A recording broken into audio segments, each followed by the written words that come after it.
चलिए स्टार्ट करते हैं भाई। आज हम लोग अधिगम या फिर लर्निंग के बारे में पढ़ेंगे। ठीक है। अब देखिए, अधिगम या फिर लर्निंग की बात करें तो इसमें आपको एक तो आपका लर्निंग मिलेगा, सिर्फ और सिर्फ लर्निंग। ठीक है ना, जिसमें आपके डेफिनेशंस होंगी या फिर कहा जाए कि उसकी कुछ स्पेसिफिकेशंस होंगी। ठीक है। एडवांटेज डिसएडवांटेज चीजें कुछ ऐसे होंगी। और एक आपको मिलेगा, इसके कुछ थियरीज भी हैं। ठीक है ना, तो थियरी अलग है और ये थोड़ा अलग हो जाएगा। तो आज हम लोग सिर्फ और जी हाँ, रिकॉर्डिंग लगी हुई है। ठीक है ना, तो सिर्फ और सिर्फ हम लोग लर्निंग के बारे में पढ़ेंगे। ठीक है। उसके नेक्स्ट क्लास में हम लोग जो भी अधिगम से लर्निंग से संबंधित जो जो थियरी दी गई है उनके बारे में हम लोग उसको कवर करेंगे। ठीक है ना। तो जहाँ पे चीज ना समझ में आ रही तो एक बार पूछ लिया करिए, ताकि हम आपको व्हाट्सएप पर जो उस पर कहा जाए कि जो आपको ग्रुप में क्वेश्चन मैं देता हूँ इसलिए देता हूँ ताकि मैं ये देखना चाहता हूँ कि हाँ चीजें आपको समझ में आ रही नहीं आ रही है। ठीक है। तो जो भी क्वेश्चन पूछा जाए तो उसका आंसर करा करिए, ताकि क्लियर हो जाए कि हाँ आप लोगों को जो पढ़ाया जा रहा है वो क्लियर है। ठीक है ना। चलिए शुरू करते हैं फिर लर्निंग। देखिए, अगर लर्निंग की बात करते हैं तो अगर लर्निंग देखा जाए तो क्या होता है, ये व्यक्ति प्रत्येक परिस्थिति या फिर सिचुएशन से सीखता है और अपने व्यवहार में परिवर्तन करता है। व्यवहार में परिवर्तन मतलब अपने बिहेवियर में चेंजेस लाता है। वो किसके लिए लाता है भाई? वो अधिगम की वजह से ही लाता है। ठीक है ना, आदमी सीखेगा। ठीक है ना, लर्निंग का मतलब क्या, वो सीखना ही हुआ। ठीक है। तो व्यवहार में परिवर्तन करता है, यही सीखना कहलाता है। ठीक है। इसलिए हम कह सकते हैं कि परिस्थितियों के अनुसार अपने व्यवहार में परिवर्तन लाना ही क्या है, सीखना है। ठीक है ना, व्यवहार में परिवर्तन लाना। अगर किसी चीज को भी सीखते हो आप, अच्छा बुरा, ठीक है ना, ये सब क्या है, सब के सब लर्निंग में ही आते हैं।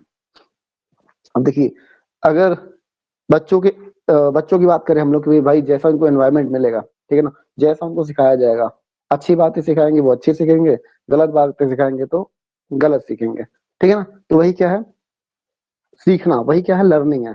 ठीक है।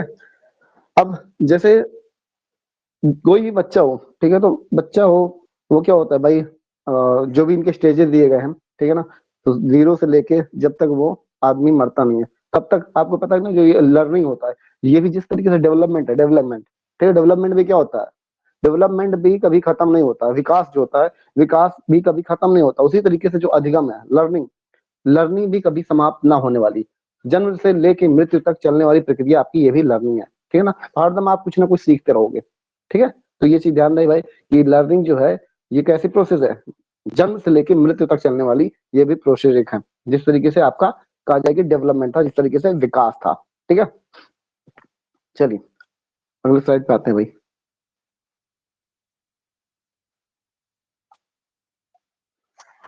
देखिए, लर्निंग प्रोसेस, कुछ इसके प्रोसेस है उनके बारे में देखते हैं भाई।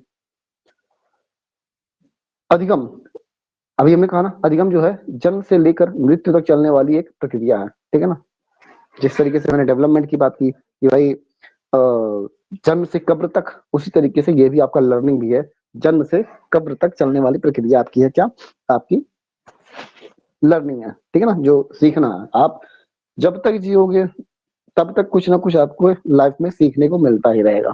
ठीक है ना, नवजात बच्चा ही होता है, ठीक है, नवजात बच्चा जब पैदा होता है तो क्या होता है, उसके सीखने का कहा जाए कि एक जो प्रोसेस होता है वो स्टार्ट हो जाता है। ठीक है। चलिए आगे बात करें। अधिगम मुख्य रूप से एक सामाजिक क्रिया, ठीक है ना, अधिगम क्या है, मुख्य रूप से एक सामाजिक क्रिया है, कहा जाए कि सोशल प्रोसेस है। जो सीखना है तो एक तरीके से क्या है, ये एक सोशल प्रोसेस ही है। जिस तरीके से आप हमसे सीख रहे हो तो ये भी क्या, सोशल प्रोसेस है। ठीक है। आप किसी को सिखाओगे तो वो क्या है, एक तरीके से सामाजिक प्रक्रिया है। आप हमसे सीख रहे हो, मीडिया के थ्रू सीख रहे हो, सोशल मीडिया के थ्रू सीख रहे हो, ठीक है ना, तो किसी से भी सीखते हो तो वो क्या है, वो सोशल ही, सोशल प्रोसेस है। क्या है वो, एक सोशल प्रोसेस है। अधिगम क्या है, एक सोशल प्रोसेस है। ठीक है। आगे बात करें, सीखना अनुकूल की प्रक्रिया है, एडॉप्शन। ठीक है ना, तो एडॉप्शन का मतलब क्या होता है कि किसी चीज को आपको ग्रहण करना या फिर उस चीज में ढल जाना। सीखना क्या है, किसी चीज में ढल जाना। जैसे अभी आप पढ़ रहे हो भाई, तो आपका एक अनुकूल होगा, मतलब कहा जाए कि आप किसके लिए पढ़ रहे हो भाई, आप स्टेट की तैयारी कर रहे हो, बीपीएससी की तैयारी कर रहे हो, स्टेट की तैयारी कर रहे हो, ठीक है ना, तो ये भी क्या है, अनुकूल है, उसमें ढल जाना। कि एक तरीके से अभी क्या चल रहा है आपका, किसी चीज के लिए जो तैयारी कर रहे हो ये क्या है, एडॉप्शन की प्रक्रिया है, ठीक है ना। फिर कहा जाए सीखना सार्वभौमिक प्रक्रिया है, यूनिवर्सल है, ठीक है। तो सीखना क्या है, हर एक चीज को,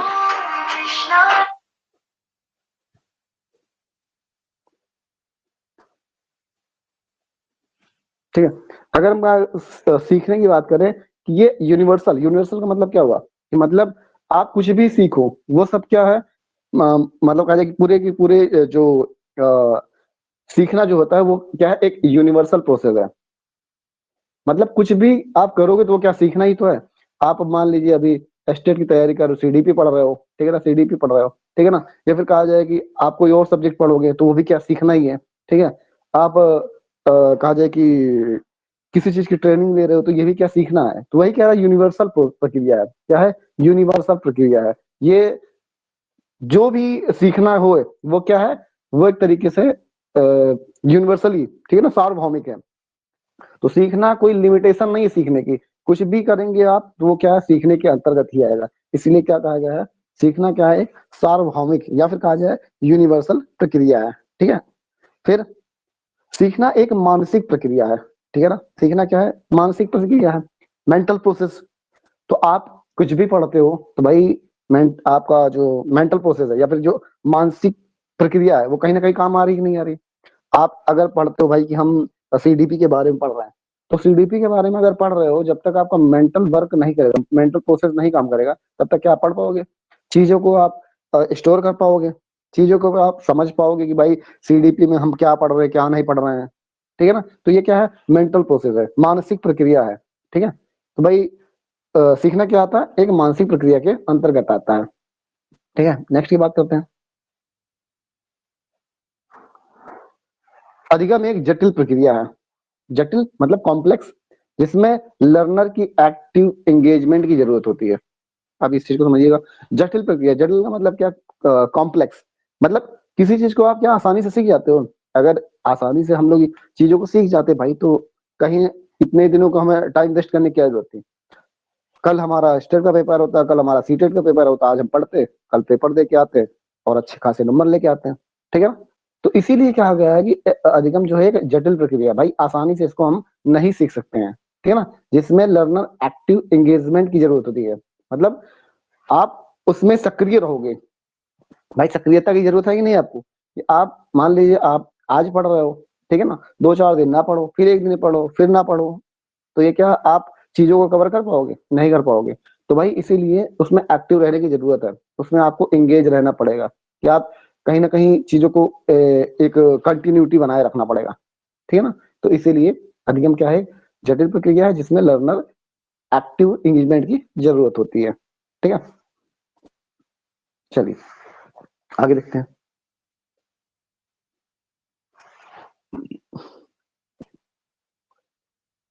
अधिगम प्रक्रिया में एरर्स, मिस्टेक्स और मिस मिसकंसेप्शन होना प्रासंगिक है, ठीक है ना, रिलेवेंट है। प्रासंगिक मतलब रिलेवेंट, ठीक है। अब देखिए, अगर हम कहें कि जो अधिगम प्रोसेस होता है, ठीक है ना, उसमें आपको एरर्स मिलेगा, एरर्स मतलब त्रुटियां मिलेंगी। अब क्या, अगर आप पढ़ते हो तो ऐसा नहीं कि आपने पढ़ा, आज मैंने आपको पढ़ाया, कल आप उसके बारे में कुछ सोचो या फिर कोई टेस्ट दो, तो क्या जरूरी है कि आप पूरा का पूरा सही करो, ठीक है ना। तो भाई कहीं ना कहीं उसमें आपको एरर मिलेगा, गलतियां मिलेंगी, ठीक है। ऐसा होता तो मैंने कहा ना कि एक बार पढ़ते भाई और एक ही बार में आप टॉप कर जाते, ठीक है ना। तो क्या होती है, एरर्स आपको मिलेंगे, ठीक है ना, गलतियों के चांसेस होंगे भाई, कहीं ना कहीं आप गलतियां कर बैठोगे, ठीक है। मिसकंसेप्शन, मिसकंसेप्शन का मतलब होता है कि मतलब आपके बारे में ऐसा सोच पैदा होगा कि मतलब आपने आज मान लीजिए सीढ़ी पे पढ़ा, ठीक है ना, तो सीढ़ी पे पढ़ा तो फिर बात दिमाग में कुछ ना कुछ आपके इसके बारे में कुछ कंसेप्शन, मतलब कहा जाए कुछ ना कुछ एक थिंकिंग पैदा होगी कि आज हम सीढ़ी भी पढ़ रहे हैं, अच्छा पेपर होगा या नहीं होगा, ठीक है ना, उसके बारे में सोचने लोगे, ठीक है। तो ये क्या है, मिसकंसेप्शन, ठीक है। तो मतलब ये होना प्रासंगिक है, ये होना एक तरीके से मतलब फिक्स रहता है कि हाँ होना है ये, ठीक है ना, जरूरी नहीं है कि आप सभी के सभी सही कर जाओ, ठीक है। अच्छा,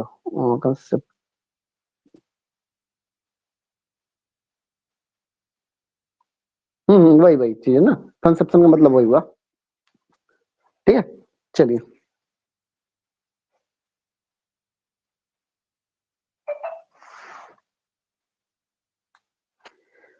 चलिए आगे बात करते हैं। यह टीचिंग लर्निंग प्रोसेस का एक भाग है जिसमें लर्नर की चिंतन प्रक्रिया को समझा जा सकता है। ठीक है ना, क्या कह रहा है, यह टीचिंग लर्निंग प्रोसेस का एक भाग है जिसमें लर्नर्स के चिंतन मतलब थॉट प्रोसेस को समझा जा सकता है। ठीक है ना, तो ये भी क्या भाई, टीचिंग जो टीचिंग होता है वो लर्निंग प्रोसेस होता है। ठीक है, टीचिंग क्या है, लर्निंग प्रोसेस है का एक भाग जिसमें लर्नर के चिंतन प्रक्रिया को समझा जा सकता है। ठीक है ना, जिसके बारे में आप उसको समझ सको कि मतलब अगर लर्निंग की हम बात करते हैं तो भाई कहीं ना कहीं चीजों को तो ऐसा होगा ना कि आप उस चीज को समझ रहे हो नहीं समझ रहे हो।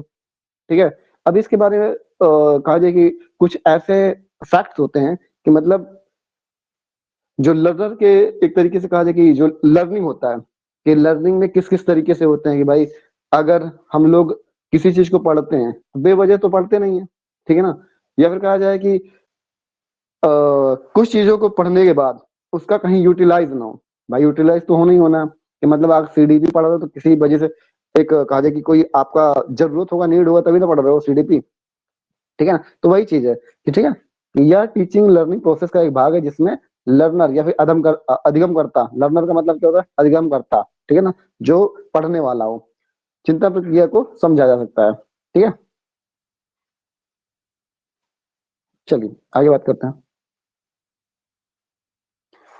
बच्चों द्वारा होने वाले एरर्स, बच्चों द्वारा होने वाले एरर्स बच्चों और वयस्कों के चिंतन में गुणात्मक भिन्नता को भी बताती है। ठीक है, अब देखिए, एक बच्चा गलती करता है, एक बड़ा गलती करता है, तो क्या कह रहा है कि दोनों में गुणात्मक भिन्नता होती है। गुणात्मक का मतलब क्या होता है, क्वालिटेटिव। ठीक है ना, अब देखिए अगर कहा जाए क्वांटिटेटिव कि मतलब बच्चे और वयस्क, बच्चे और एडल्ट जो होते हैं उनमें जो क्वांटिटिव क्वांटिटिव जो एरर्स होगा वो तो सेम होता है। ठीक है ना, मतलब कहा जाए कि जितना बुद्धि बच्चे के पास रहेगा उतना ही बड़े के पास होता है। होता यही है ना कि मतलब होता क्या है कि होता उतना ही है मगर क्या होता है उस चीज को डेवलप होता है, जैसे जैसे मेच्योर होता जाता है तो वो चीजें क्या होती है, बढ़ती चली जाती है। अगर हमने कहा जाए कि आईक्यू के बारे में पढ़ा जब, तो आईक्यू भाई क्या ऐसा होता है क्या कि आईक्यू आपका बाद में जाके बढ़ जाए, ऐसा तो है नहीं। कि जो बच्चा होता है उसका आईक्यू लेवल क्या होता है, शुरुआत से ही तेज होता है। ठीक है ना, हमने पढ़ा कि 140 वाला क्या होता है, प्रतिभाशाली होता है। तो ये क्या प्रतिभाशाली बनना पड़ता है क्या, ये होता ही है। ठीक है ना, आईक्यू इतना होता ही है। ठीक है, ये चाहे वो बच्चा हो चाहे बढ़ता चला जाए तो ये आईक्यू उसके पास इतना रहेगा ही रहेगा। ठीक है, अब वही चीज यहाँ कह रहा है कि जो बच्चों द्वारा होने वाले एरर्स, अगर एरर्स की बात करते हैं कि भाई अगर उनमें जो आईक्यू होगा वो तो क्वांटिटिव होगा। ठीक है, क्या होगा, क्वांटिटिव। बट अगर कहा जाए कि भाई क्वालिटी की बात करें,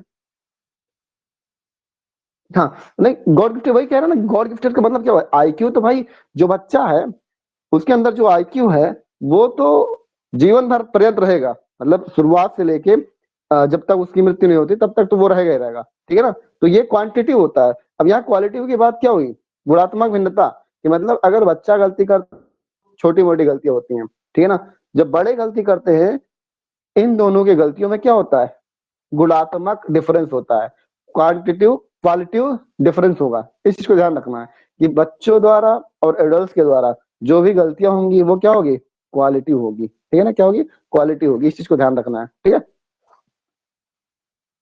चलिए आगे बात करते हैं।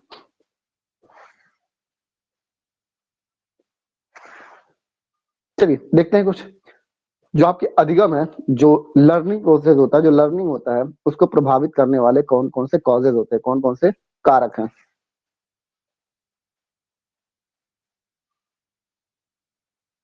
हाँ, इंटेलिजेंस को बढ़ाया नहीं जा सकता है। ठीक है ना, बुद्धि को कभी बढ़ाया नहीं जा सकता है, ये बात फैक्ट है। ठीक है ना, उसके लिए कोई दवा नहीं है। आप हाँ इस चीज को कर सकते हो कि प्रयास जो आपका कहा जाए कि एक तरीके से जो प्रयास होता है, जो कहा जाए कि उसको अभ्यास करते करते चीजों को थोड़ा सा आप मतलब बुद्धि को नहीं बढ़ा सकते बट कह रहे हैं कि किसी चीज को पढ़ो, मतलब जो आपकी जैसे आप सीडी पे पढ़ रहे हो, कुछ बच्चे होते हैं एक बार में पढ़ा, तैयार हो गया, ठीक है ना। अब जिसका आईक्यू कम होगा धीरे धीरे, तो क्या करोगे आप, प्रयास ही तो करोगे, एक बार पढ़ोगे, दो बार पढ़ोगे, तीन बार पढ़ोगे, चार बार पढ़ोगे, तो चीजें जाके वो आपको याद हो जाएंगी, ठीक है ना। तो बस यही होता है। हाँ, प्रैक्टिकल प्रैक्टिस, ठीक है ना। तो वही चीज है कि आप प्रैक्टिकल करो या फिर प्रैक्टिस करके चीजों को गेन कर सकते हो, ठीक है ना। बट आईक्यू को आप डेवलप नहीं कर सकते हो, उसको इंक्रीज नहीं कर सकते हो, ठीक है। चलिए चलिए बात करें भाई अधिगम को प्रभावित करने वाले कारकों के बारे में, ठीक है। तो हमको प्रभावित करने वाले कारक जिस तरीके से अभी हम यहाँ पे स्टूडेंट से रिलेटेड है, ठीक है ना। आपको एक टीचर से मिलेगा और एक एनवायरनमेंट से मिलेगा, ठीक है ना। तीन तीन चीजों से क्वेश्चन पूछा जाता है, तो इन्हीं तीन चीजों को हम लोग यहाँ पे पढ़ना भी है, ठीक है। चलिए फर्स्ट की बात करें भाई, स्टूडेंट से रिलेटेड जो कहा जाए कि अधिगम को प्रभावित करने वाले कारक जो होते हैं, जो स्टूडेंट से द्वारा होता है, ठीक है ना, स्टूडेंट से। तो पहला क्या है, फिजिकल डेवलपमेंट। फिजिकल डेवलपमेंट का कहने का मतलब है, अगर आप फिजिकली पूर्ण तरीके से डेवलप हो रहे हो, ठीक है ना, जो फिजिकल है, जो फिजिक आपका है वो डेवलप है, तो आपका क्या होगा, लर्निंग प्रोसेस अच्छा होगा, ठीक है ना। अब फिजिकल का मतलब है जैसे कि यहाँ दो बच्चे हैं, ठीक है ना, ये पूरी तरीके से भाई फिजिकली क्या है, फिट है, ठीक है ना। ये देख सकते हैं, बोल सकते हैं, हाथ पावर से भी ठीक है ना। तो हर तरीके से क्या है ये ठीक है। तो उसी तरीके से कहा जाए कि अगर फिजिकल आप डेवलप हो, ठीक है, फिजिकल डेवलप हो, तो क्या होगा, जो लर्निंग का प्रोसेस होगा ना वो आपका बढ़ेगा, ठीक है ना। वो क्या होगा, एक तरीके से अच्छे से चलेगा। और कहीं ना कहीं फिजिकल डेवलपमेंट आपका रुका है या फिर कहीं ना कहीं आपको उसमें कोई एरर है, तो आपका लर्निंग में प्रॉब्लम आ सकता है, ठीक है ना। तो फिजिकल डेवलपमेंट होता है कारकों में। फिर उसके बाद मेंटल डेवलपमेंट की बात करते हैं। मेंटल डेवलपमेंट, ठीक है ना। तो मेंटल डेवलपमेंट भी वही चीज है भाई कि आईक्यू आपका अगर सही है, ठीक है ना, आईक्यू आपका सही है, पता लगा आपका आईक्यू बहुत कम हो गया, किसी आप रोग से पीड़ित हो, ठीक है, तो क्या होगा, लर्निंग का प्रोसेस तो आपका डिक्रीज होगा ही नहीं। तो भाई एक कहा जाए कि जो थोड़ा सा आईक्यू के बहुत कम होते हैं, जो अ, जिनको थोड़ा पागल वगैरह के श्रेणी में रखते हैं भाई, जो हरदम इधर उधर सोचते रहते हैं, ठीक है ना। इधर उधर सोचने का मतलब है कि अगर पागल खाने में गए हो या फिर कोई ऐसा व्यक्ति आपको नजर आता हो कि मतलब उनकी एक्टिविटी थोड़ा सा क्या हो, सामान्य व्यक्तियों से अलग हो, ठीक है ना, तो वो क्या होगा भाई, अगर वो उनका मेंटल डेवलपमेंट नहीं सही है, तो क्या वो सीख पाएंगे कुछ, उनको बताओगे कुछ और करेंगे कुछ और वो, ठीक है ना। तो मेंटल डेवलपमेंट भी कारकों में आता है भाई। इंटरेस्ट की बात करें, अगर आपके अंदर इंटरेस्ट नहीं है, ठीक है ना, अगर आपके अंदर क्या इंटरेस्ट नहीं है, तो आप क्या पढ़ोगे भाई। आपको भाई इंटरेस्ट का मतलब, अभी आप हमसे पढ़ रहे हो, किस लिए पढ़ रहे हो, कि आपका इंटरेस्ट ये है कि आपको गवर्नमेंट जॉब चाहिए, ठीक है ना, गवर्नमेंट जॉब चाहिए। इस वजह से आप क्या कर रहे हो, सीडीपी पढ़ रहे हो, ठीक है ना, सीडीपी पढ़ रहे हो। भाई ऐसा तो है ना कि सीडीपी हर जगह आपको पढ़ना, ठीक है, हर जगह। मतलब अगर आप एक टीचर बन रहे हो, तो कहीं ना कहीं आपके सिलेबस में मिलेगा क्या, सीडीपी, ठीक है ना। तो भाई इंटरेस्ट होना जरूरी है कि पढ़ना है हमको भाई, तभी। अगर आपको इंटरेस्ट नहीं है, तो क्या होगा, आप लर्न नहीं कर पाओगे, ठीक है। तो इंटरेस्ट भी आपको जरूरी है। फिर उसके बाद बात करें इंटेलिजेंस लेवल, मेंटल एबिलिटी, ठीक है ना। तो इंटेलिजेंस लेवल भी होना चाहिए, ठीक है ना, इंटेलिजेंस लेवल या आपकी मेंटल उस तरीके से एबिलिटी होनी चाहिए कि आप पढ़ो, ठीक है ना। तो ये भी उस कारकों में आ जाता है। तो बात करें मोटिवेशन लेवल, ठीक है ना, मोटिवेशन लेवल, कि आप मोटिवेट नहीं हो भाई किसी चीज को करने के लिए, आप मोटिवेट होते हो ना, ये जैसे आप मान लीजिए आपको एक गवर्नमेंट एम्प्लॉय बनना है, गवर्नमेंट टीचर बनना है, तो इसके लिए एक मोटिवेशन जुनून होगा ना। आप कुछ ना कुछ देखते होगे कि हाँ हमें इन टीचर के तरीके बनना है, या फिर कहा जाए कि इस तरीके से हम करें कि किस तरीके से हम गवर्नमेंट जॉब अचीव कर लें। तो मोटिवेशन लेवल होना बहुत जरूरी है, बिना मोटिवेशन के नहीं हो पाएगा।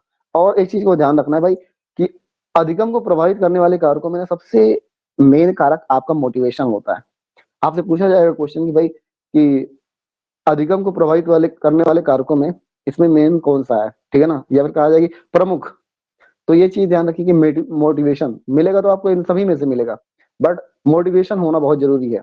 अगर मोटिवेशन नहीं है भाई, तो कुछ नहीं होगा, क्योंकि यहाँ पे इंटरेस्ट भी दिखेगा, मोटिवेशन भी दिखेगा, ठीक है ना, इमोशन भी दिखेगा, फिजिकल डेवलपमेंट भी दिखेगा। इस चीज का ध्यान रखना है। क्या करोगे आप, मोटिवेशन लेवल पे ही बताओगे क्योंकि आपको जब तक मोटिवेशन नहीं है ना, तब तक आपको इंटरेस्ट भी नहीं जगेगा। ठीक है ना, तो इस चीज को ध्यान रखना भाई। उसके बाद इमोशन की बात करते हैं, तो इमोशन होना भी बहुत जरूरी है। ठीक है ना, लर्न के लिए इमोशन का होना बहुत जरूरी है। और देखिए, इमोशन में आपको दो तरीके का इमोशन मिलेगा, एक पॉजिटिव मिलेगा और एक आपको मिलेगा नेगेटिव। ठीक है ना, पॉजिटिव और नेगेटिव दो तरीके का इमोशन आपको मिलेगा। पॉजिटिव इमोशन कि मतलब आपको लर्न करने में, अधिगम में आपके क्या होगा, वो सहायक साबित होगा।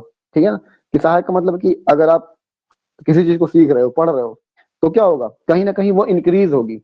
पॉजिटिव का मतलब क्या होता है, उनमें इंक्रीज करना। तो पॉजिटिव इमोशन क्या करेगा, आपको इंक्रीज करेगा सीखने में, लर्न में। ठीक है ना, अब इस पॉजिटिव इमोशन में क्या क्या आएगा, आपका होप आएगा, हर्ष मतलब खुशी, स्नेह, ठीक, अफेक्शन। तो आप इस चीज को एहसास करते हो कि भाई कि आप बहुत खुश हो, दिमाग से फ्री हो। ठीक है ना, तो आपको पढ़ने में बड़ा मजा आएगा। ठीक है ना, आपके किसी को होप होगी, मतलब आपको ऐसी आशा होगी, हाँ हमें ये चीज पाना है, ये चीज करना है।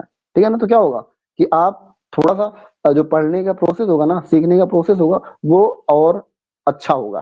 ठीक है ना, आप खुशी खुशी, मतलब कहा जाए कि आप बैठे हो एकदम, दिमाग आपका यहीं पे है कि हाँ बड़ा मजा आ रहा है पढ़ने में, और ये चीज मुझे बहुत समझ में आ रही है। ठीक है ना, जबकि चीजें आपको बहुत समझ में आती है तो आपको अच्छा भी लगता है। ठीक है ना, एक खुशी अंदर से होती है कि हाँ मुझे ये चीज समझ में आ रही है, क्वेश्चन आएगा ना तो यहाँ से कोई बाहर नहीं जाएगा। ठीक है ना, तो क्या होगा, ये पॉजिटिव। तो पॉजिटिव में ये समझिए कि पॉजिटिव का मतलब क्या होगा कि आपके रियल लाइफ में जो चीज आपकी पॉजिटिव दिख रही हो, भाई आशा है किसी चीज की, हर्ष है, खुशी है, इसमें, ठीक है ना, तो ये सब क्या है, पॉजिटिव इमोशन के अंतर्गत आती है।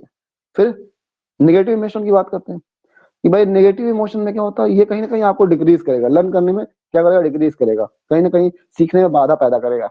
डर, फियर। डर का मतलब आप पढ़ रहे हो, आपके दिमाग में ये चल रहा है, अरे पता नहीं सिलेक्शन होगा कि नहीं होगा, ठीक है, अच्छे नंबर आएंगे कि नहीं आएंगे। तो ये चीज हरदम दिमाग में लगा रहेगा, तो फिर कहीं ना कहीं क्या होगा, आपके नेगेटिव इमोशन ये है, आपकी चिंता, आप एनजाइटी ला रहे हो, इतना सारा दिमाग में चीजें भरे रहो कि क्या होगा क्या नहीं होगा। ठीक है ना, तो ये क्या है, एनजाइटी, एनजाइटी है ये आपकी। ठीक है, तो चिंता करना भी क्या है, आपके नेगेटिव इमोशन के अंतर्गत आएगा। ठीक है, बोरियत, बोरियत मतलब आप पढ़ रहे हो, लग रहा है कि बहुत भार, एक तरीके से बोझ समझ के, ठीक है ना, कि ये क्या ही पढ़ रहे हैं हम लोग, कुछ मतलब नहीं है इसका। ठीक है ना, तो अगर बोरियत में किसी चीज को बर्डन में पढ़ोगे, तो भी क्या करेगा, उस चीज को वो निगेटिव इमोशन के अंतर्गत ये भी आएगा आपका। ठीक है ना, तो पॉजिटिव और नेगेटिव, तो ये आप समझ गए होगा ना, या पॉजिटिव में जो चीजें अच्छी हैं वो पॉजिटिव होंगी, और जो चीजें गलत है वो नेगेटिव के अंतर्गत चली जाएंगी। ठीक है, चलिए आगे बात करते हैं। कल्चरल कंटेंट, कल्चरल कंटेंट मतलब सांस्कृतिक संदर्भ, कि कुछ चीजें होती है कल्चरल, कल्चरल का मतलब सांस्कृतिक चीजें, जैसे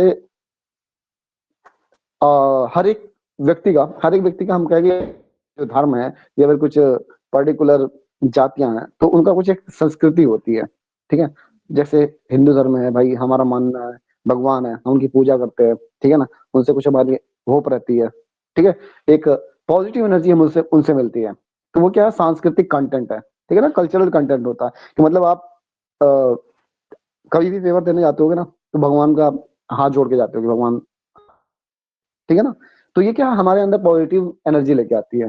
तो ये क्या है, कल्चरल कंटेंट, कि मतलब इससे भी कहीं ना कहीं जो हमारे सीखने का जो लर्न का एक तरीके से कहा जाए कि पॉजिटिव कॉज है ये। ठीक है ना, तो ये भी आपका आ जाएगा कल्चरल कंटेंट भी, किसमें, अधिगम के जो प्रभावित करने वाले कारकों में। ठीक है ना, तो ये स्टूडेंट से रिलेटेड, मतलब कोई स्टूडेंट है, ठीक है ना, तो ये सभी खुद के उस पे होता है कि मतलब ऐसा फिजिकली डेवलपमेंट वो खुद से होगा, मेंटली डेवलपमेंट होगा, इंटरेस्ट उसको होना चाहिए, इंटेलिजेंस लेवल या फिर मेंटल एबिलिटी सही होनी चाहिए, फिर मोटिवेशन लेवल खुद का होना चाहिए। ठीक है, इमोशन उसमें होना चाहिए कि भाई हमें अच्छा बुरा जो भी है, ठीक है ना, नेगेटिव। और उसके बाद मेच्योरिटी, अच्छा मेच्योरिटी का तो भूल ही गया था भाई। मेच्योरिटी याद रखिए भाई, मेच्योरिटी, ठीक है ना, बहुत ही, कि जैसे जैसे कोई भी बच्चा मेच्योर होता है, ठीक है ना, जैसे जैसे मेच्योर होगा वैसे वैसे क्या होगा, उसका लर्निंग प्रोसेस भी क्या होगा, इंक्रीज होता चला जाएगा। ठीक है, तो मैच्योरिटी का बहुत बड़ा वो होता है भाई कि एक एक दौर में जब छोटा बच्चा होता है, ठीक है ना, छोटा, मान लीजिए ये 5 से 10 साल का बच्चा है, तो क्या होगा, जैसे जैसे बढ़ता चलेगा मैच्योरिटी बढ़ती चलेगी, और मैच्योरिटी बढ़ेगी तो भाई कहीं ना कहीं सीखने की जो उसका प्रोसेस होगा वो भी क्या होगा, इंक्रीज होता चला जाएगा। ठीक है ना, तो मैच्योरिटी याद रखिएगा। क्लियर है?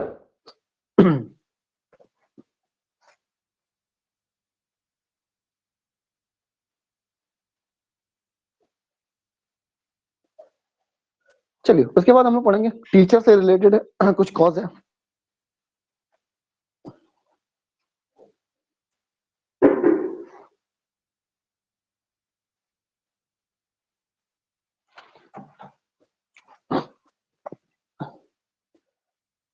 टीचर से रिलेटेड जो कारण है उनके बारे में देखते हैं कि भाई अगर किसी टीचर को विषय का ज्ञान होना, ठीक है, सब्जेक्ट नॉलेज, अगर कोई टीचर अगर किसी टीचर को सब्जेक्ट का अच्छी तरीके से नॉलेज नहीं है तो क्या वो अच्छी तरीके से पढ़ा पाएगा? ठीक है, अगर किसी भी टीचर को, अगर मान लीजिए आप मैथ पढ़ रहे हो, ठीक है, आप सीडीपी पढ़ रहे हो, मतलब कुछ भी पढ़ते हो, तो उस टीचर को उस बारे में उसको पूर्ण ज्ञान होना चाहिए। ठीक है, अगर उसको खुद के ही सब्जेक्ट में नॉलेज नहीं है तो वो पढ़ाएगा क्या? ठीक है ना, तो विषय का ज्ञान होना बहुत जरूरी है कि भाई हम क्या पढ़ा रहे हैं, किस तरीके से पढ़ा रहे हैं, ठीक है ना, और बच्चा क्या पूछेगी हम उसको बता सकें।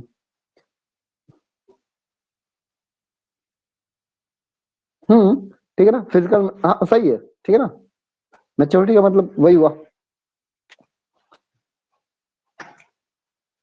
चलिए आगे बात करते हैं। तो विषय का ज्ञान होना बहुत जरूरी है। उसके बाद बात करें इंडिविजुअल डिफरेंस का ज्ञान।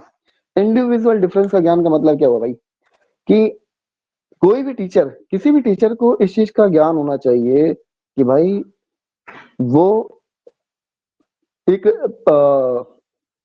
बच्चों में डिफरेंसेस ना हो।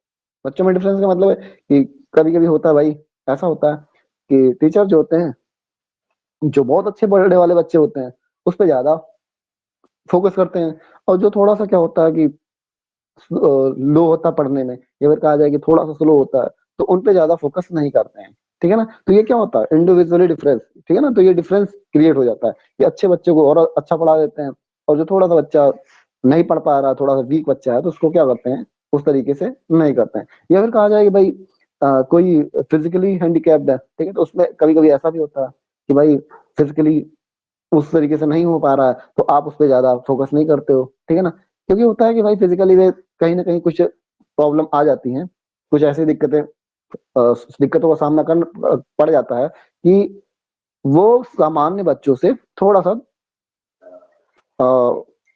लर्निंग प्रोसेस में थोड़ा सा उनको दिक्कत आती है। ठीक है, तो यहाँ पे भी हो जाता है ये। ठीक है, तो इंडिविजुअली डिफरेंस का ज्ञान होना जरूरी है। ठीक है, ऐसा ना हो कि भाई एक बच्चा ऐसा हो।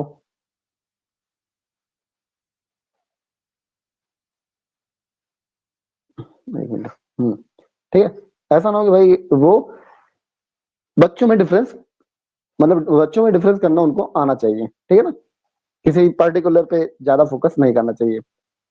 ठीक है, चलिए उसके बाद बात करते हैं नेक्स्ट की, चाइल्ड सेंटर्ड पर फोकस होना चाहिए। चाइल्ड सेंटर्ड का मतलब होता है अगर आप किसी बच्चे को पढ़ा रहे हो, ठीक है ना, किसी बच्चे को पढ़ा रहे हो, तो उनको वही चीज पढ़ाइए जो उनको जरूरत हो। ठीक है ना, अब ऐसा नहीं कि आप पढ़ाना आपको बच्चों को है, ठीक है, आप बच्चों को पता लगे कि घर की बातें सुना रहे हो, जो आपके घर में बीता हुआ वो सिखा लो, या फिर जो जरूरी चीजें नहीं है उनको वो चीजें ना सिखाया जाए। ठीक है ना, तो चाइल्ड सेंटर का मतलब है जो जरूरी है उनको वही बताया जाए। ठीक है ना, ऐसा नहीं कि भाई आप अ, पढ़ाने के अलावा या फिर पढ़ाने के अलावा कुछ ऐसी चीजें उनको ना सिखाई जाए जो उनके लिए हानिकारक हो। ठीक है, चाइल्ड सेंटर्ड, जो जरूरी हो वही उनको पढ़ाना चाहिए। Active and interested. देखिए एक्टिव एंड इंटरेस्टेड, ये चीजें तो आपको देखना होगा दोनों, मतलब आपको स्टूडेंट की बात करें, चाहे स्टूडेंट हो चाहे टीचर हो, ये दोनों में होना चाहिए। ठीक है, दोनों के अंदर ये होना चाहिए भाई कि एक्टिव होना चाहिए पढ़ाना, कि आप स्कूल में गए हो, ठीक है, ऐसा नहीं कि आप ले लिए मोबाइल, मोबाइल चला रहे हो और बच्चों को कह दिया भाई पढ़ते रहो।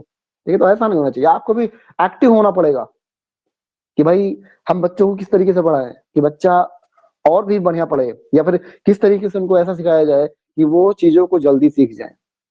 एक्टिव होना चाहिए, इंटरेस्ट, आपको खुद इंटरेस्टेड होना चाहिए कि भाई हमें इनको पढ़ाना है, इस तरीके से इनको बताना है। ठीक है ना, तो इंटरेस्टेड होना चाहिए, ऐसा नहीं कि आप बर्डन लेके पढ़ा रहे हैं, आप पैसा मिल रहा तभी पढ़ा रहे हैं। ठीक है ना, तो ऐसा नहीं सोचना चाहिए, इंटरेस्टेड होना चाहिए कि भाई एकदम से उनमें घुल मिलने का मतलब है कि ऐसा उनको एनवायरनमेंट बना देना चाहिए ताकि वो थोड़ा सा पॉजिटिव सोच के साथ पढ़ें। ठीक है ना, अभी देखो कुछ टीचर्स ऐसे मैंने देखे हैं, कुछ यूट्यूब वगैरह पे जो प्राइमरी टीचर होते हैं, बहुत ही अच्छा, मतलब कहा जाए कि पढ़ाने की स्किल इतनी बढ़िया है, बच्चों में इतना बढ़िया तालमेल हो जाता है कि बच्चे भी एकदम ऐसा उनके अंदर हो जाता है ना कि जैसे कि प्राइमरी स्कूलों की आज ऐसी मतलब कहा जाए कि दशा हो चुकी है कि ना कोई घर वाले उसको भेजना चाहते हैं प्राइमरी स्कूल में, और बच्चे ही ना जाने मतलब जाना नहीं चाहते हैं, क्योंकि ऐसा उन्होंने मेंटेलिटी ही बना दी। पहले क्या होता था, मैंने खुद देखा इस बात को कि पहले भाई कुछ टीचर्स आते थे, आपस में बस बतियाते ही रहते थे, वो अपने घर की बात बताएं, वो अपने घर की बात बताएं, इसी में ही पूरा टाइम बीत जाता था। बच्चे क्या कर रहे हैं क्या नहीं कर रहे हैं उनसे कुछ मतलब नहीं, क्योंकि हमारे घर के बगल में एक प्राइमरी स्कूल था, यहाँ पे ऐसा ही होता था। ठीक है ना, तो वो क्या करते थे भाई, वो खाली यही सोच के आते थे कि हमें तो पैसा मिल रहा है, बस हमें जाके बैठना है और बीच बीच में देख लेना बच्चे क्या कर रहे हैं क्या नहीं कर रहे हैं। ठीक है ना, तो ये रिस्पॉन्सिबल है। ठीक है, तो रिस्पॉन्सिबल होना चाहिए, और क्या कि इंटरेस्ट होना चाहिए कि भाई बच्चों को इस तरीके से पढ़ाएं कि उनका भी एक तरीके से मनोबल बढ़े, कि वो ये सोचे ना स्कूल में, स्कूल से जब घर जाएं तो जब भी रात हो तो सुबह होने का वेट करें कि हमें कल स्कूल जाना है और हमें टीचर से ये चीज सीखना है। ठीक है, तो ये चीज होना चाहिए, इंटरेस्ट के साथ पढ़ाना चाहिए, एक्टिव होना चाहिए खुद कि हम ऐसा करना चाहिए। ठीक है, तो ये भाई दोनों में होता है कि भाई स्टूडेंट का भी होना जरूरी है और टीचर्स का भी होना जरूरी है कि एक्टिव टीचर भी रहे, इंटरेस्टेड, और बच्चे भी इंटरेस्टेड और एक्टिव हो। ठीक है ना, चलिए आगे बात करते हैं गुड टीचिंग मेथड्स। ठीक है ना, गुड टीचिंग मेथड्स ये बहुत अच्छी चीज है भाई, कि इसका होना बहुत जरूरी है। गुड टीचिंग मेथड्स का मतलब ऐसे मेथड्स होने चाहिए टीचर के पास कि बच्चे खेल खेल में चीजों को सीख जाएं। ठीक है, खेल खेल में मतलब है कि कुछ ऐसी एक्टिविटी उनको आना चाहिए, कुछ ऐसे मेथड्स को यूज करना चाहिए कि बच्चों को थोड़ा सा मजा भी आए। मजा का मतलब है कि वो ऐसा ना हो कि बोरियत के साथ पढ़ें कि हम ये पढ़ रहे हैं तो बस खाली हमको किसी तरीके से पढ़ लेना है। ठीक है ना, उनको ऐसे पढ़ाना है ताकि वो उनको भी अच्छा लगे, क्योंकि आजकल तो ऐसे ऐसे मतलब मैंने जो मेथड्स देखे हैं कि भाई कि बच्चों को इस तरीके से कोई गेम के थ्रू या फिर कुछ ऐसा जरिया बना लिया जाए ताकि उनको थोड़ा सा अच्छा लगे। ठीक है ना, वो भी थोड़ा जैसे खेल वगैरह होता है, खेल में इंटरेस्टेड होते हैं बच्चे, तो ऐसे गेम्स मतलब लर्न को उसमें शामिल करना चाहिए ताकि उनको थोड़ा सा और अच्छा लगे पढ़ने में। ठीक है ना, पढ़ने में ही अच्छा लगेगा तो भाई सीखेंगे भी वो। ठीक है, तो गुड टीचिंग स्किल्स बहुत जरूरी है भाई, कि आपके पास मेथड होने चाहिए अच्छे कि किस तरीके से हम बच्चों को पढ़ा सकें, किस तरीके से उनको थोड़ा सा और जल्दी चीजों को समझा सकें। ठीक है ना, अब भाई गुड टीचिंग स्किल मेथड की बात करें, चाहे पेडागोजिकल अप्रोचेस की बात करें, बात तो वही पेडागोजिकल अप्रोचेस का मतलब क्या हुआ कि भाई बच्चों को समझना, उनको समझाना।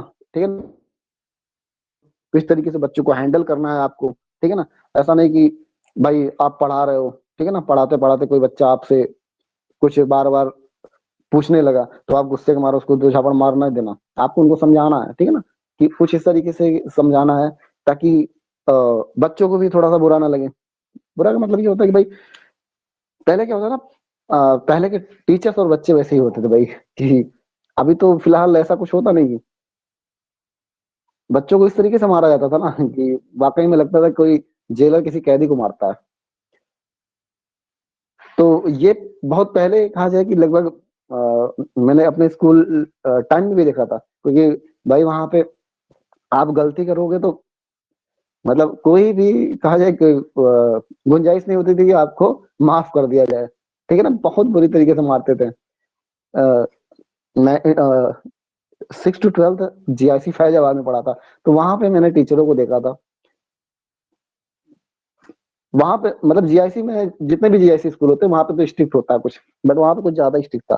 6 लेके 12 तक के, वहां पे 6 7 8 9 10, ठीक है ना, सब में उसी तरीके से एग्जाम होता था जैसे कि कहा जाए बोर्ड में होते थे, ठीक है। और वहां पे अगर आपने चीटिंग वगैरह करने की कोशिश की तो वहां पर रेस्ट्रिकेट तो किया ही जाता था, मारा अलग से जाता था बहुत ही बेतुके तरीके से, ठीक है। तो ये होता तो उस टाइम, बाकी आज आज के समय में तो बहुत कुछ चेंजेस आ गया, ठीक है। तो ना टीचर उतना बच्चों पे हावी होते हैं, और आज का जो जनरेशन भी हो गया कि बच्चे इतने ज्यादा एडवांस होते जा रहे हैं कि मतलब नेक्स्ट लेवल पे चले गए हैं, ठीक है ना।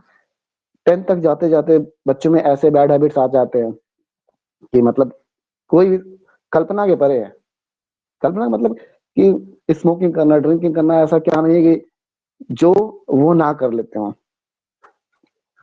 यहाँ पे केवीएस है, केंद्रीय विद्यालय इलाहाबाद में, देखे कई बच्चे ऐसे हैं, मतलब मैक्सिमम बच्चों हैं कि भाई उस बैड हैबिट्स के अंतर थ्रू आ चुके हैं, ठीक है ना। तो इसमें भाई कहा जाए कि पेरेंट्स का भी बहुत बड़ा रोल होता है। अगर पेरेंट्स ना ध्यान दे तो भाई बच्चे हाथ से निकल जाते हैं, ठीक है। तो उनको भी देखना चाहिए, और उसके साथ साथ टीचरों को भी। टीचर का मतलब क्या होता है कि अब बार बार ऐसा तो है नहीं कि पेरेंट्स या फिर हरदम नजर रख सके। भाई अगर पेरेंट्स ही देखते सब कुछ तो टीचर भी तो, बच्चे स्कूल में जाते हैं तो उन्हें भी देखना चाहिए। क्योंकि अक्सर यही देखा जाता है कि जब आप टीचर के बाद टीचर्स के पास जाओ और बच्चों के बारे में बताओ कि हाँ ऐसा बच्चा ऐसे तरीके से है, तो वो डायरेक्ट ही कह देते हैं कि भाई आप बच्चे पे नजर रखिए। तो ऐसा नहीं होना चाहिए कि मतलब इनमें भाई इक्वल होना चाहिए कि आपको पेरेंट्स तो देखते ही देखते, बट टीचरों का भी कहीं ना कहीं उसमें होना चाहिए। टीचर्स को भी उस चीज पे ध्यान रखना चाहिए कि बच्चे क्या कर रहे हैं क्या नहीं कर रहे हैं, ठीक है ना। उनकी गलतियों को बताने के बजाय उनको बताना चाहिए, बच्चों को बताना चाहिए कि हाँ ये चीजें नहीं करना चाहिए आपको, ठीक है। वो तो बात की बात है कि जब बच्चा बहुत ज्यादा बिगड़ जाता है तो उस पर अलग एक्शन लिया जाता है। क्योंकि 90% में ये होता है ना कि जब टीचर्स पेरेंट्स को ब्लेम देने लगते हैं ना, तो बच्चा भी कहीं ना कहीं उसी में आ जाता है कि पेरेंट्स आएंगे टीचर्स को बताएंगे, और टीचर क्या करेगा, पेरेंट्स को बताएगा, ठीक है। तो कहीं ना कहीं भाई 50-50 का होना चाहिए। जिस तरीके से पेरेंट्स देख रहे हैं उसी तरीके से टीचर्स को भी ध्यान रखना चाहिए। चलिए आगे बात करते हैं। तो बात करते हैं एनवायरमेंट से रिलेटेड, ठीक है ना। अभी हमने क्या देखा कि एक तो स्टूडेंट और दूसरा टीचर। बात करते हैं इन्वायरमेंट की, इन्वायरमेंट का क्या इफेक्ट पड़ता है, इन्वायरमेंट का क्या कॉज है कि लर्निंग में हमारे जो इन्वायरमेंट है इसका क्या रोल है, ठीक है। अब देखिए स्कूल का इन्वायरमेंट, स्कूल का इन्वायरमेंट का मतलब क्या हुआ कि मतलब अगर आप स्कूल में जाते हो, अगर उस तरीके से माहौल नहीं दिख रहा, ठीक है। माहौल का मतलब जैसे कि यहाँ पे क्या टीचर्स है बच्चे हैं, तो आप स्कूल में जाते हो ना, सबसे ज्यादा एक्सपेक्टेशन ये होती है कि हम स्कूल में जाएंगे, अच्छा बेंच हो, अच्छी क्लासरूम हो, साफ सफाई हो, ठीक है ना, टीचर्स अच्छे हों, या फिर कहा जाए कि जो स्कूल के बच्चे हैं, तो कहीं ना कहीं ये चीजें बड़ा अहम रोल करती हैं, ठीक है। तो स्कूल का एनवायरनमेंट बहुत ही ज्यादा वो होता है, बहुत ज्यादा योगदान करता है कि आप स्कूल में जा रहे हो, ठीक है, अच्छे बच्चे हैं, पढ़ने वाले सभी हैं, तो आपका भी क्या होता है कि एक माहौल होता नहीं कि आप बहुत अच्छे पढ़ने वाले हो, ठीक है ना, आपके एरिया जो आपका एनवायरनमेंट है आपके अनुकूल नहीं है, ठीक है ना। पता लगे कि तैयारी कर रहे हो और चले गए ऐसी जगह जहाँ का एनवायरनमेंट कहा जाए कि वहां पे गुंडे बदमाश, या फिर कहा जाए कि जुआड़ी शराबी जो भी है सब वहां पे बसे हुए हैं, तो आपको क्या होगा, दिक्कत होगा बहुत ज्यादा। क्योंकि भाई आपका एनवायरनमेंट कुछ और है, उनका एनवायरनमेंट तो कुछ अलग ही बना हुआ है। तो क्या होता है उसी तरीके से स्कूल का एनवायरनमेंट हो जाता है कि भाई आप स्कूल में गए, पढ़ने वाले बच्चे अच्छे हैं, आपको अच्छा चीज बताएंगे, आप उनके साथ रहोगे, तो अगर वो अच्छे हैं तो आप भी अच्छे ही बने रहोगे, ठीक है ना। टीचर्स की बात करें, टीचर्स आपको अच्छा बता रहे हैं, उस तरीके से आपको एक्सप्लेन कर रहे हैं, आपको प्यार से समझा रहे हैं, तो बच्चे को भी लगेगा हाँ टीचर्स हमारे बहुत अच्छे हैं, हमारा स्कूल बहुत अच्छा है, हमारा फील्ड बहुत अच्छा है, ठीक है ना।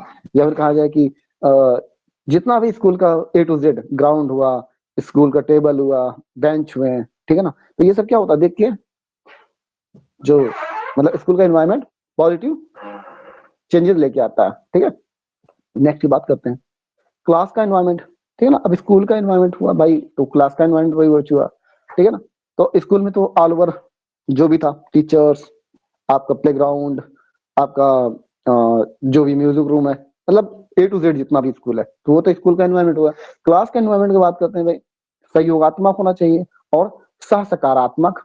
मतलब कहने का मतलब है सह सहयोगात्मक, मतलब एक तरीके से सहयोग करें। ठीक है ना, एक दूसरे का क्या करें, सहयोग करें, वो चाहे टीचर्स हो, चाहे आपके जो साथ में जो आपके दोस्त यार हो। ठीक है ना, या फिर कहा जाए कि जो भी बच्चे हैं, एक दूसरे का सहयोग करना चाहिए।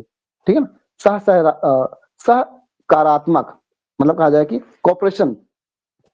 ऐसा नहीं कि मतलब अगर किसी चीज को आपकी जरूरत हो तो आपका साथ वाला जो बच्चा है वो आपके साथ कॉपरेट करे। ठीक है ना, टीचर कॉपरेट करे। ठीक है, और सहयोग करें। ठीक है, फिर उसके बाद बात करते हैं फैमिली का इन्वायरमेंट। फैमिली का इन्वायरमेंट तो सबसे बड़ा, अगर हम बात करें इन्वायरमेंट की बात करते हैं, तो सबसे जो पहला इन्वायरमेंट होता है वो फैमिली का ही होता है। बच्चा जब पैदा होता है, पैदा होने से 4-5 साल तक भाई स्कूल तो जाता नहीं वो, तो भाई उसको मिलता क्या है, फैमिली का इन्वायरमेंट मिलता है। तो मैंने क्या बताया कि फैमिली में, फैमिली अगर अच्छा करेगी, फैमिली अगर अच्छा बिहेव करेगी, फैमिली अगर बच्चों के सामने अच्छी एक्टिविटी करेगी, तो बच्चे के साथ भी क्या होगा भाई, वो भी एक्टिव उस तरीके से रहेगा जिस तरीके से फैमिली के साथ जो फैमिली का एनवायरनमेंट बना हुआ है। ठीक है ना, ऐसा हो कि भाई अ, एक बच्चा और मतलब हस्बैंड वाइफ हो, अब रोज रोज लड़ाई झगड़ा ही करे, ठीक है ना, या फिर कहा जाए कि गाली गलौज करे, या फिर कहा जाए कि कुछ ऐसे बैड हैबिट्स करे, तो क्या होगा उससे बच्चों पे भी बैड हैबिट पड़ेगा। ठीक है ना, अगर होता नहीं, बच्चे को अगर ए फॉर एप्पल सिखाओगे तो ए फॉर एप्पल ही जानेगा वो।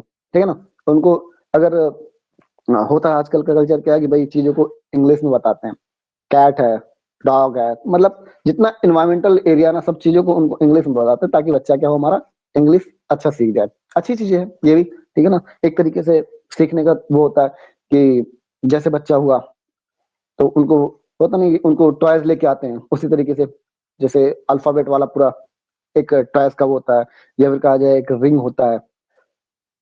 तो ये सब क्या है कि उनको उससे चीजों का ज्ञान होता है कि ये 1 है, ये 2 है, ये 3 है। ठीक है ना, ये एप्पल है, ये बॉय है, ये कैट है। ठीक है, तो ये सब क्या होता है भाई, फैमिली इन्वायरमेंट का इफेक्ट पड़ता है वो। ठीक है, तो ये हो गया आपके भाई एनवायरमेंट से रिलेटेड। क्लियर, आगे चले फिर। चलिए कुछ इंपॉर्टेंट फैक्ट्स के बारे में देख लेते हैं, इंपॉर्टेंट पॉइंट के बारे में देख लेते हैं। ठीक है,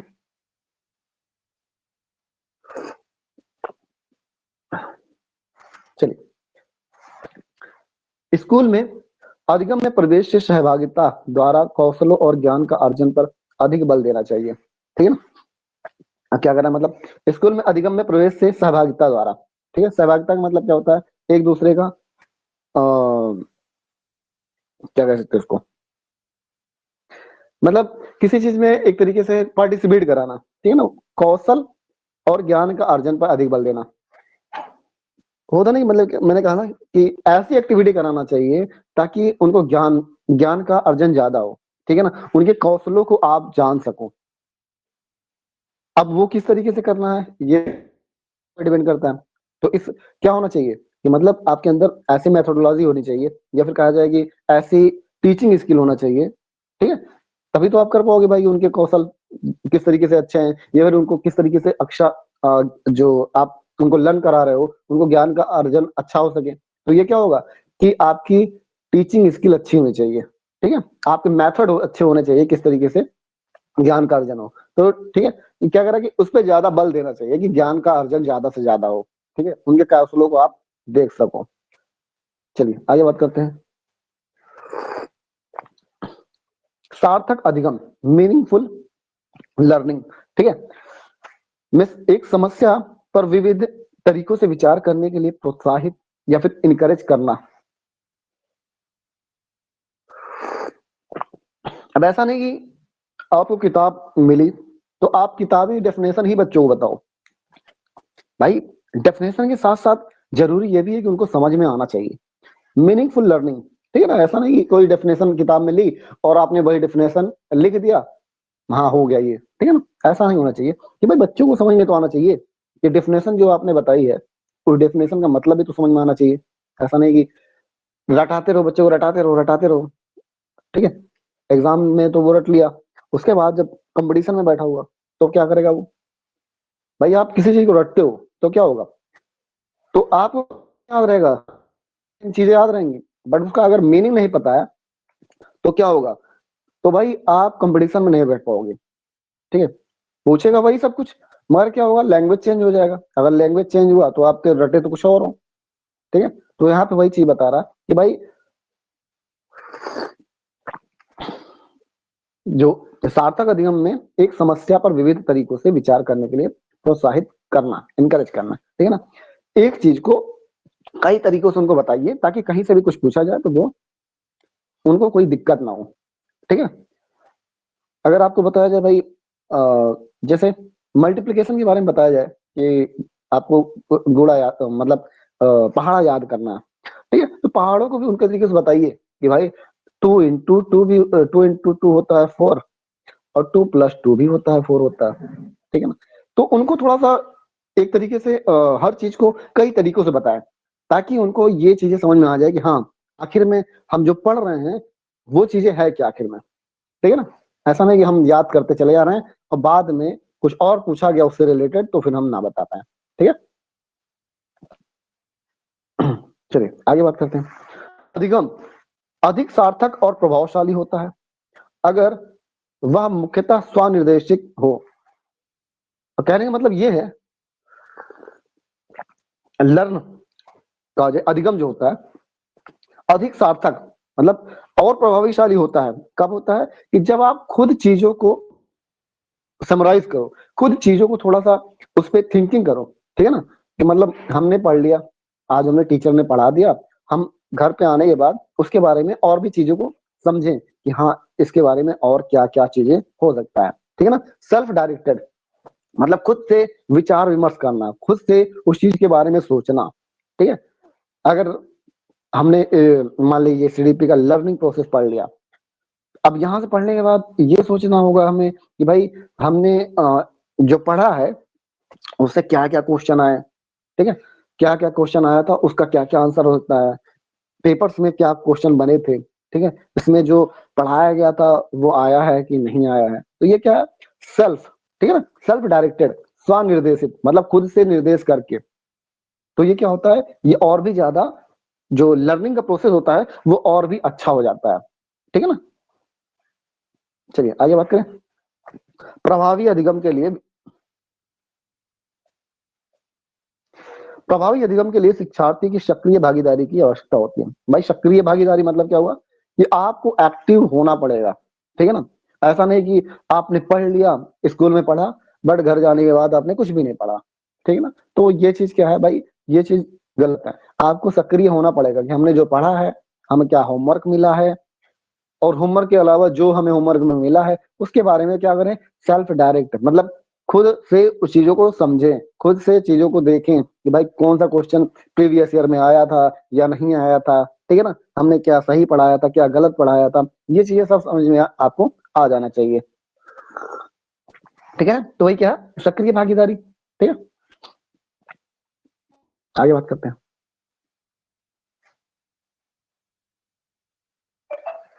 सार्थक अधिगम में अच्छा, सार्थक अधिगम मीनिंगफुल लर्निंग में विश्लेषण, समालोचनात्मक सोच तथा समस्या समाधान, analysis, critical thinking and problem solving की प्रक्रियाएं शामिल है। अब चीजें लगभग वही चीजें हैं ये भी।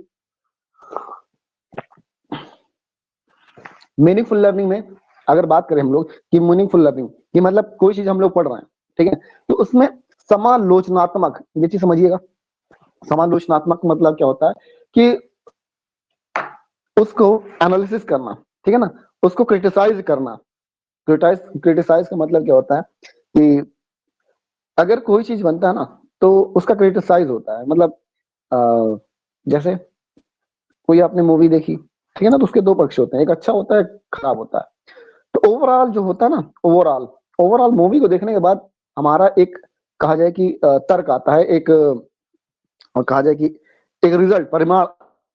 तो वो चीज क्या कहलाता है, वही समालोचनात्मक, कि हमने मूवी देखी तो इसमें क्या सही था क्या गलत था, ठीक है ना। फाइनल जो हमारा डिसीजन निकल के आया, एक हमारा रेशियो निकल के आएगा कि हाँ ये चीजें इतना सही है, ठीक है। तो वही क्या है, समालोचनात्मक, कि हमने पढ़ा, अब पढ़ने के बाद हमने क्या ये भी देखना होता है कि टीचर ने ये सही पढ़ाया था या नहीं पढ़ाया था, और पढ़ाया था तो कितना क्या सही पढ़ाया था, और कुछ गलत भी पढ़ाया था तो उसके बारे में भी हमें सोचना है, ठीक है ना। तो वही क्या है, समालोचनात्मक सोच, ठीक है ना, उसके बारे में सोचना हो, विचार करना कि भाई हमने पढ़ा, सही पढ़ा कि नहीं पढ़ा।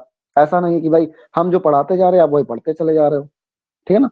तो क्या होता है, उसका क्रिटिसाइज करना ये भी जरूरी होता है आपका, कि हमने पढ़ाया है तो उसमें कुछ अगर त्रुटियां हैं तो वो भी आपको देखना है कि हाँ गलत किया हमने, आपको गलत, गलती से बताया तो भी उस चीज को हमें बताना, आप सवाल जवाब करना कि सर ये गलत हुआ था, ठीक है ना। तो वही क्या है, समालोचनात्मक सोच, ठीक है। समस्या समाधान, अब समस्या समाधान मतलब अगर आपने क्रिटिसाइज किया तो उसका भाई समस्या समाधान भी होना चाहिए, उस समस्या का समाधान भी होना चाहिए, ठीक है। प्रॉब्लम सॉल्विंग प्रक्रियाएं शामिल है, ठीक है, तो वो भी होना चाहिए। को ध्यान रखना है भाई समालोचनात्मक सोच क्या है, ठीक है ना। चलिए आगे बात करते हैं। प्रारंभिक कक्षाओं में शिक्षण अधिगम प्रक्रिया के लिए, एक मिनट, प्रारंभिक कक्षाओं में शिक्षण अधिगम प्रक्रिया के लिए करके सीखना दृष्टिकोण बेहतर है, लर्निंग बाय डूइंग, ठीक है ना। क्या कह रहा है, शिक्षण शिक्षण अधिगम प्रक्रिया के लिए करके सीखना, लर्निंग बाय डूइंग दृष्टिकोण बेहतर है। मतलब लर्निंग बाय डूइंग मतलब दृष्टिकोण, मतलब कहा जाए कि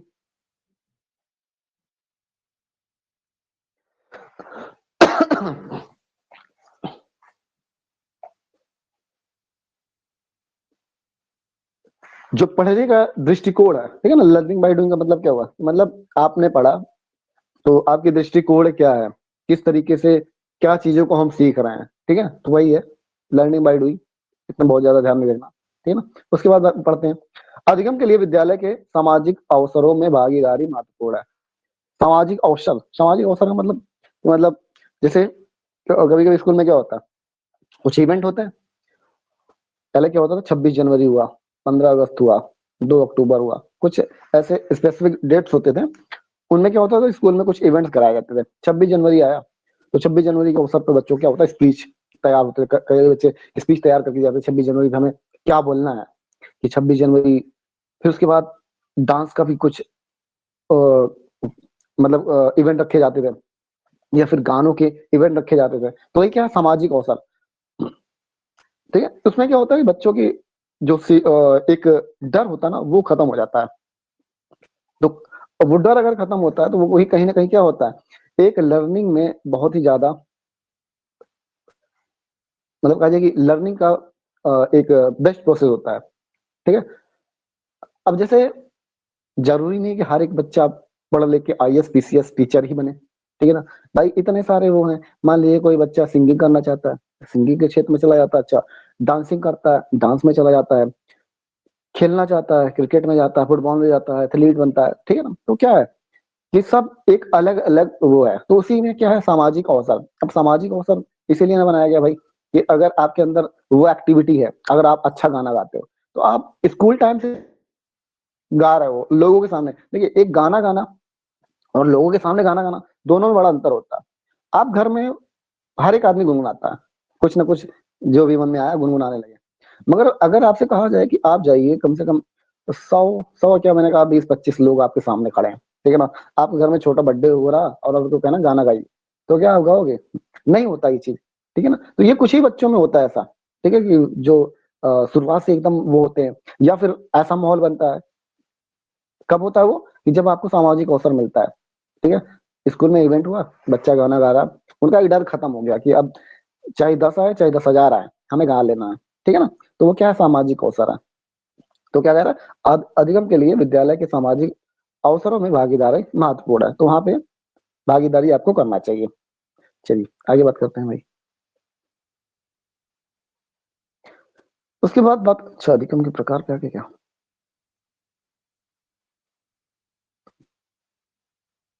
चलिए नेक्स्ट देखते हैं भाई। अब देखते हैं अधिगम वक्र, ठीक है ना। अधिगम वक्र क्या होता है, और अधिगम वक्र की अगर बात करते हैं चार प्रकार के होते हैं। डायरेक्ट क्वेश्चन पूछा गया था कि अधिगम वक्र कितने प्रकार के होते हैं, तो चार प्रकार के होते हैं। ये चीज पहले ही दिमाग में सेट कर लेना है, ठीक है ना। अधिगम वक्र कितने प्रकार का होता है, ये आपके चार प्रकार के होते हैं। इतना याद रखना कि डायरेक्ट क्वेश्चन पूछा गया था ये, ठीक है ना। इस चीज को ध्यान रखना है कि अधिगम वक्र कितने प्रकार के होते हैं, चार प्रकार के। पहला है सरल रेखीय, सरल रेखीय वक्र, ठीक है ना। स्ट्रेट लाइन कर्व, इसमें क्या होता है, इसमें सीखने की गति एक समान होती है, ठीक है ना। देखिए ये क्या ग्राफ है, इस तरीके से। तो आप क्या करोगे, सीखोगे एक ही जैसे, वो हमेशा कंटिन्यू एक ही डायरेक्शन में जाएगा, ठीक है ना। तो क्या कर रहा है, एक समान होगी हमेशा, क्या होगी, एक समान होगी। जो आपकी सीखने की गति कैसी होगी, वो इक्वल हुई होगी, उसमें कोई बदलाव नहीं होगा, ठीक है ना। तो उसका ग्राफ कुछ इस तरीके से बनेगा, ठीक है। इसी तरीके से इस चीज को ध्यान रखना है भाई कि अगर कभी आपको ये वक्र दे दिया जाए और पूछा जाए कि इसमें सीखने की गति कैसी होगी, तो ये चीज ध्यान रखना कि भाई एक स्ट्रेट है तो मतलब एक जैसी होगी, ठीक है ना। ये क्या है, सरल रेखीय वक्र, स्ट्रेट लाइन कर्व, ठीक है ना। उसके बाद अगर बात करते हैं भाई, तो दूसरा हमारा उन्नोत अ, उन्तोदर वक्र या फिर एलिवेशन कर्व, ठीक है। एलिवेशन कर्व में क्या होता है, अब इसमें देखिए, इसमें सीखने की गति शुरू से तेज होती है और उच्चतम बिंदु पर पहुंचने के बाद सीखने की गति धीमी हो जाती है। पहले तेज होती है, फिर लास्ट में क्या होती है, धीमी हो जाती है। एक मैक्सिमम पॉइंट जाएगा, वहां से क्या हो जाएगा, धीमा हो जाएगा। जैसे देखिए यहाँ से क्या हो रहा, यहाँ से तो देखिए बढ़ती चली जा रही, बढ़ती चली जा रही, बढ़ती चली, यहाँ जैसे आए आप, यहाँ पे जैसे आए, फिर क्या हो रहा है, ये आपका डाउन होता चला जा रहा, ठीक है, डाउन होता चला जा रहा। तो ये क्या होता है, एलिवेशन कर्व, ठीक है ना।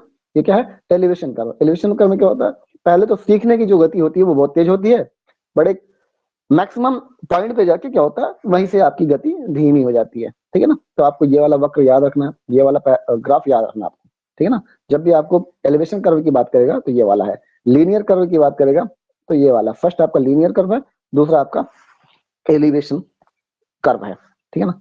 चलिए आगे बात करते हैं।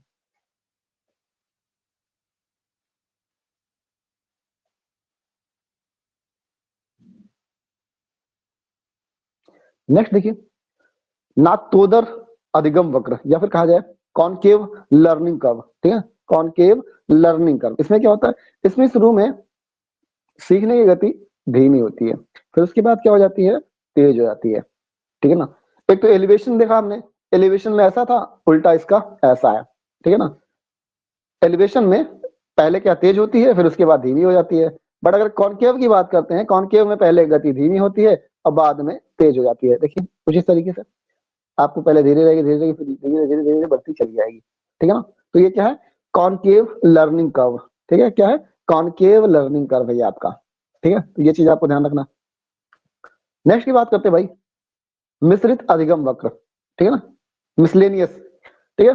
कहा जाए मिसलेनियस लर्निंग कर्व जो होता है, वो आपका कहा जाए कि ये दोनों तरीके, कुछ भी हो सकता है।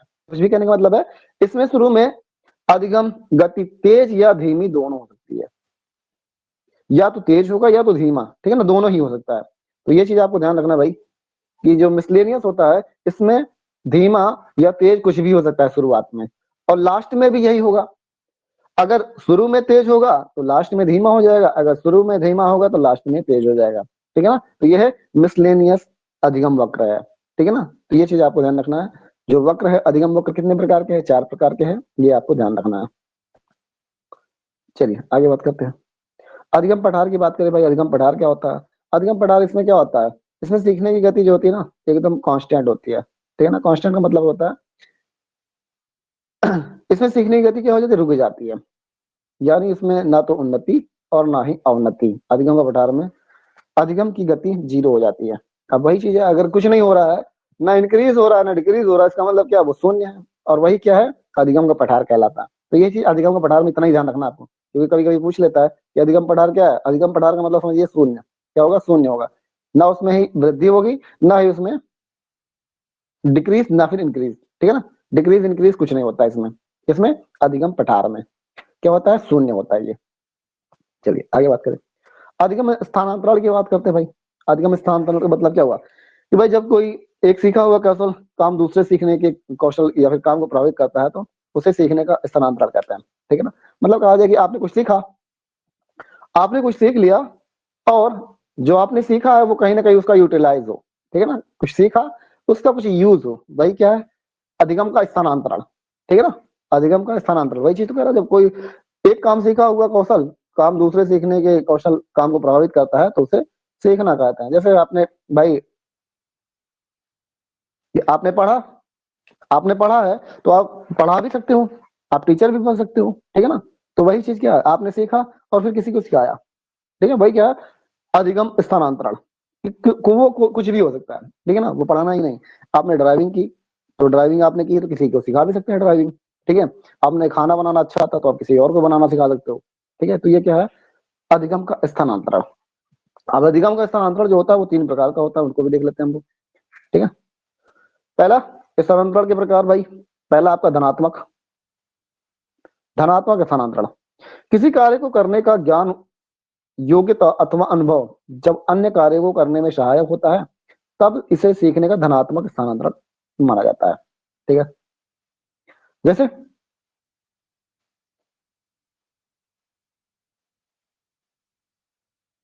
जी हाँ, टाइप 1 प्लस 2 माइनस और 3 जीरो, बहुत बढ़िया। ठीक है ना, वही चीज है। अब धनात्मक मतलब क्या है कि आप अगर किसी चीज को सीख रहे हो, ठीक है ना, और वो कहीं और यूज हो जा रहा है तो वो क्या होगा आपका धनात्मक। जैसे यहाँ पे क्या लिखा हुआ, हिंदी भाषा ज्ञान संस्कृत भाषा सीखने में सहायता प्रदान करता है। ठीक है ना, कि भाई अगर हिंदी जानते हो आप, हिंदी जानते हो और हिंदी अगर पढ़ोगे, हिंदी भाषा का ज्ञान है तो आप संस्कृत भाषा में भी उसका उपयोग होता है। क्योंकि भाई अगर आ हम यहाँ पढ़ रहे हैं तो आ का ही वहीं पे ज्ञान होता है। कुछ वहां पे अनुस्वार विसर्ग इसी सब का चेंजेस होता है। का तो का ही लिखा जाएगा, खा को खा ही लिखा जाएगा। ठीक है ना, तो कुछ मात्राओं का हेर फेर है, बाकी संस्कृत और हिंदी मिला जुला है। ठीक है ना, तो वही चीज कह रहा है, अगर भाई आपको संस्कृत हिंदी का ज्ञान है तो आप संस्कृत भी सीख सकते हो। ठीक है, अगर हम कहें भाई अगर आपको मैथ अच्छी आती है, मैथ आपको पता है, मैथ पता है तो आप रीजनिंग में भी उसका यूज कर सकते हो। मैथ आती है तो रीजनिंग में भी वो सहायक है। ठीक है ना, मैथ अगर आपको आती है तो रीजनिंग में क्या होगी, सहायक होगा। तो वही क्या है, धनात्मक स्थानांतरण। ठीक है, धनात्मक स्थानांतरण उसी चीज को कहा जाता है। क्लियर है कि मतलब आपने किसी चीज को सीखा और वो कहीं और जाके उसका यूटिलाइज हो जाए, उसका कहीं और यूज हो जाए तो वो क्या हो जाएगा, धनात्मक। ठीक है, चलिए नेक्स्ट की बात करते हैं। दूसरा है हमारा ऋणात्मक। नेगेटिव ट्रांसफर फॉर लर्निंग या फिर ऋणात्मक स्थानांतरण क्या होता है, किसी कार्य को करने का ज्ञान, योग्यता अथवा अनुभव जब दूसरे कार्य करने में घातक होता है, मतलब घातक का मतलब है उसका यूज ही ना हो। ठीक है ना, तब इसे सीखने ऋणात्मक स्थानांतरण कहा जाता है। ठीक है, आपको पता तो है मगर आप सिखा नहीं पा रहे हो। जैसे देखिए यहाँ क्या लिखो, यदि किसी अमेरिकन जिसने जिंदगी भर लेफ्ट साइड से गाड़ी चलाई हो और भारत आकर राइट साइड से गाड़ी चलानी पड़े तो उसका पहला प्रशिक्षण स्थिति में प्रॉब्लम क्रिएट हो करेगा, करेगा कि नहीं भाई। आपने देखा होगा भारत में क्या होता है भाई, राइट साइड में जो 4 व्हीलर होती है वो आप राइट साइड से चलाते हो, मतलब जो स्टेयरिंग होती है ना वो राइट साइड पे होती है। मगर अमेरिका में क्या है, अमेरिका में जो स्टेयरिंग होती है वो लेफ्ट साइड में है।